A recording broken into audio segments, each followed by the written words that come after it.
দেশের আইন শৃঙ্খলা পরিস্থিতি ক্রমেই উন্নতি হচ্ছে বলে দাবি করছে সরকার। এই বিষয়ে কি ভাবছে সাধারণ মানুষ? দীপ্ত সংবাদের নিয়মিত আয়োজন জনতার কথায় আজ থাকছে এই প্রসঙ্গটি। সম্প্রতি দেশের আইন শৃঙ্খলা পরিস্থিতি নিয়ে উদ্বেগ দেখা দিয়েছে জনমনে। এমন অবস্থায় বুধবার রাজধানীতে এক অনুষ্ঠানে স্বরাষ্ট্রমন্ত্রী বলেছেন, গণ অভ্যুত্থান পরবর্তী সময়ে আইন শৃঙ্খলার যে ভঙ্গুর অবস্থা ছিল তার অনেকটাই পরিবর্তন করা সম্ভব হয়েছে।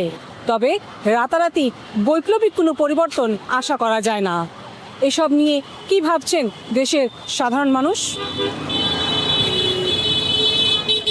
সাধারণ মানুষ তো আতঙ্কে আছে, রাস্তাঘাটে চলাফেরা করতে পারতেছে না, জায়গায় জায়গায় ছিনতাইকারী হচ্ছে, শিশু ধর্ষণ হচ্ছে, তো মার্ডার হচ্ছে। প্রশাসন নিয়ন্ত্রণ করতে পারতেছে না, এগুলো দলীয়করণ ওইরাও ঠিক আছে, সরকার কোনো অগ্রগতি হইতেছে না, কোনো কাজ করতে পারতেছে না। জনগণ তো একটা ভীতির সংস্কৃতি চালু হয়েছে, যেমন মব সন্ত্রাস, যেটা এর ভয়ে জনগণ তো ঠিক মতন স্বাধীনভাবে কথা বলবো না, এর প্রতিবাদও তেমন করতে পারছে না, মব সংস্কৃতির ভয়ে। আইন শৃঙ্খলা ব্যবস্থায় মাদকের দিক দিয়ে একটু আরও করা হইতে হবে, যাতে চুরি ছিনতাই এগুলা কমে। সরকারের ক্ষমতায় নিচ্ছে 6 মাস মাত্র, হয়তো আরও ডেভেলপ হবে বা ইমপ্রুভমেন্ট হবে, আমি আশা করি।